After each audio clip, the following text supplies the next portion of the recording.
दोस्तों नमस्कार। दोस्तों मैं बिमल शाही आप सभी लोगों का अपने चैनल में स्वागत करता हूं और उम्मीद करता हूं कि आप लोग सब लोग स्वस्थ होंगे एवं मस्त होंगे। सभी राष्ट्रवादियों और सनातनियों से ये निवेदन रहेगा कि आप लोग मेरे चैनल को सब्सक्राइब कर लीजिए और वीडियो को लाइक एवं शेयर भी कीजिए। दोस्तों हम लोग बात करने जा रहे हैं लोकसभा में जो अभी उपद्रव हंगामा मच रखा है उसके बारे में हम लोग बात करने जा रहे हैं। दोस्तों लोकसभा में जब से बजट पास हुआ है, बजट पेश हुआ है, उसके बाद से लोकसभा में चर्चा होना था कि राष्ट्रपति के अभिभाषण पर चर्चा होना था। लोकसभा में बजट जो पेश हुआ है उसके ऊपर चर्चा होना था, लेकिन विपक्ष के सांसद चर्चा किस पर कर रहे हैं? उस घटना पे जो 2020 में घट चुकी है, उस घटना पे जिसको बोलने की अनुमति शायद सरकार उसे न दे। हर एक चीज का बोलने का और करने का लोकसभा में एक नियम होता है और नियमों के अनुसार ही आपको किसी विषय पर बोलना होता है या कुछ काम करना होता है।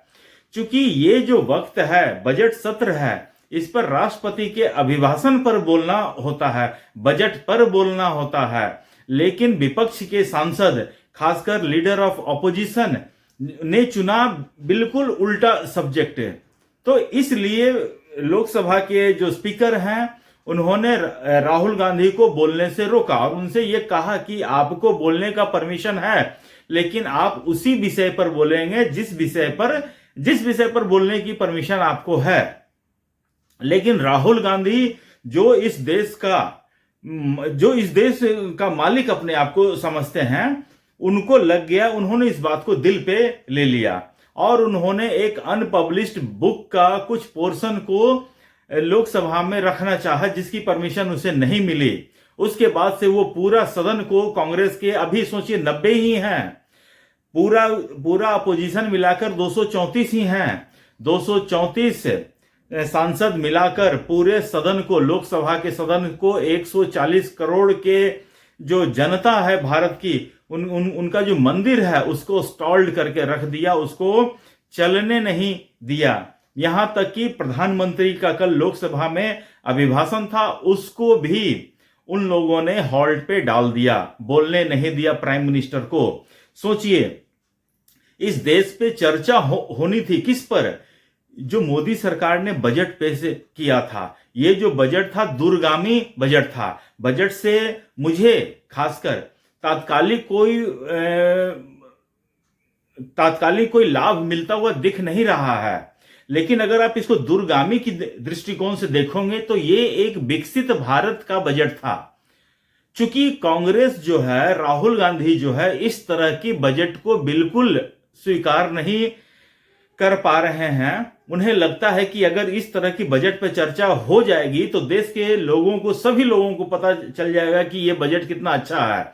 इसलिए कांग्रेस ने और राहुल गांधी ने इसको पूरे इशू को डाइवर्ट करने का कोशिश किया और कांग्रेस ने एक किताब के ऊपर अपनी कितनी बेइज्जती करवाई है ये शायद कांग्रेस को पता नहीं है। कांग्रेस के जो पुराने नेता हैं, चाहे वो जवाहरलाल नेहरू हों, चाहे वो इंदिरा गांधी हों, चाहे सोनिया गांधी हों, इनके बारे में अब तक लोग दबी जुबान में जो कुछ भी बोल सकते हैं बोलते थे चर्चाओं में। लेकिन पहली बार ऐसा हुआ है कि राहुल गांधी अपने करनी से अपनी माता की, अपनी दादी की और अपने दादी की बाप की, सबकी बेइज्जती राहुल गांधी ने करवा दी। राहुल गांधी चाह रहे थे कि एक किताब जो अब तक भारत में पब्लिश हुई ही नहीं है, उसके कुछ अंश को लेकर मोदी के मुंह पर कालिख पोत दें।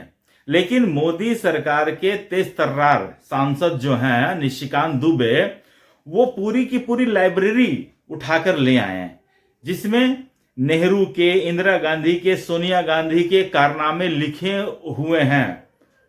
पूरा का पूरा जो सैन्य विफलता है उसकी गाथा लिखी हुई है, किस तरह से कांग्रेस ने विभाजन किया, नेहरू ने विभाजन किया, उसकी पूरी हिस्ट्री लिखी हुई है।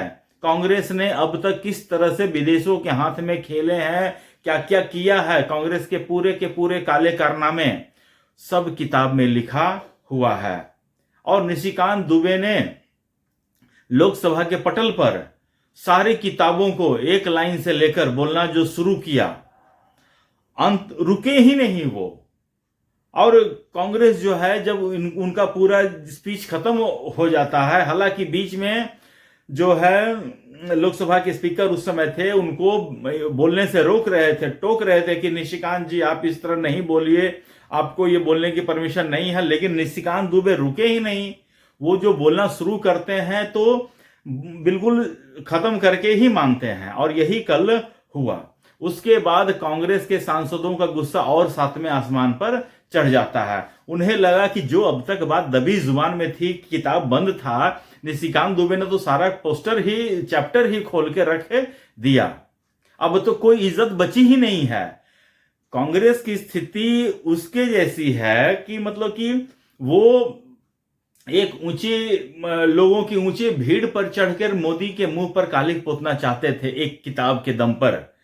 लेकिन अब क्या हुआ, कांग्रेस का पूरा कपड़ा खुल चुका है और कांग्रेस बिल्कुल भरी सभा में नंगी होके बैठ गई है और अपना तमाशा खूब करवा रही है। राहुल गांधी पहले दुनिया ब्रह्मांड के ऐसे शख्स हैं जिन्होंने अपनी माता की बेइज्जती की, जिन्होंने अपनी दादी की बेइज्जती करवा दी, दादा के बाप की बेइज्जती करवा दी। और राहुल गांधी मुझे लगता है कि अब ह्यूमैनिटी में वो है ही नहीं, वो मानव में अब रहे ही नहीं। मुझे लगता है कि he is completely brain washed, he is behaving just like a robot. उससे न ज्यादा कुछ न उससे कुछ कम नहीं, he is just a robot. उनमें एक कमांड फिट किया जाता है कि आपको ये बोलना है जिस तरह रोबोट करता है, और उसमें एक लूप चला दिया जाता है और ही जस्ट लाइक अ रोबोट वो उसी चीज को रिपीट करते रहते हैं। उससे मतलब कि बाहर में हो क्या रहा है, इज्जत, प्रतिष्ठा, नियम, कानून, इन सब चीजों से उसको कोई मतलब नहीं है। ये राहुल गांधी आज के समय में है और मुझे लगता है कि ये आदमी बिल्कुल खतरनाक का जो लेवल है ना, उससे 2 स्टेप ऊपर उठ चुका है और ये बिल्कुल मुझे लगता है कि विदेशी हाथों के आगे बिक चुका है ये आदमी। और विदेशी टूल किट का एक मोहरा है राहुल गांधी, और इस मोहरे को विदेश के लोगों ने ब्रेन वॉश करके इंडिया में छोड़ रखा है ताकि भारत के बढ़ते प्रभाव को राहुल गांधी के माध्यम से कम किया जा सके। लेकिन मैं तो इस देश की जनता, 140 करोड़ जनता का साधुवाद करना चाहूंगा जिन्होंने राहुल गांधी के कितने ही प्रलोभन थे सबको छोड़ते हुए नरेंद्र मोदी की सरकार को चुना। आपको याद है ना 2024 के चुनाव में खटाखट स्कीम वाला कि पैसा आएगा, 1 जुलाई से पैसा खटाखट आएगा, और कांग्रेसियों ने कितने जगह तो फॉर्म भी भरवा लिए थे लोगों से। इसी तरह 2019 के भी चुनाव में लोगों को 6,000 प्रतिमाह 72,000 रुपया सालाना देने का इन लोगों ने वादा किया था, लेकिन लोगों ने 72,000 को ठुकरा कर नरेंद्र मोदी की सरकार को चुना। और राहुल गांधी और कांग्रेस का अगर यही व्यवहार रहा, एटीट्यूड रहा, तो आने वाले 2029 में और 2026 में भी 5 राज्यों में चुनाव है, एक में भी कांग्रेस खाता नहीं खोल पाएगी। हम आपको अभी से ही लिख कर दे रहे हैं, कांग्रेस का प्रभाव सिर्फ 2 जगहों पर है, तमिलनाडु और केरला। इसके अलावा कांग्रेस का कहीं नहीं है। 5 राज्यों में इस साल चुनाव है, देखते हैं क्या होता है। तो दोस्तों, मुझे आज के लिए इतना ही अपडेट देना था। आप लोग अपना ख्याल रखिए, स्वस्थ रहिए, मस्त रहिए। तब तक के लिए नमस्कार, बाय।